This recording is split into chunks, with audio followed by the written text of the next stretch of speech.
2Blog is a simple yet versatile way of setting up blogs for the classes, groups and individuals in your school.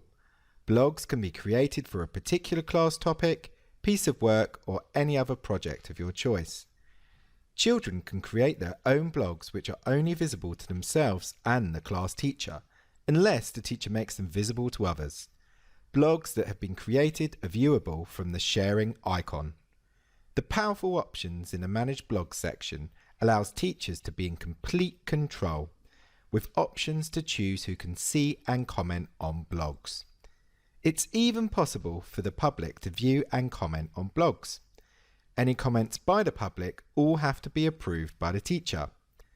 A range of posting features in a blog allow a user to add clip art, images, create images, attach work files, record audio, insert web addresses, and embed iframe, useful for embedding videos.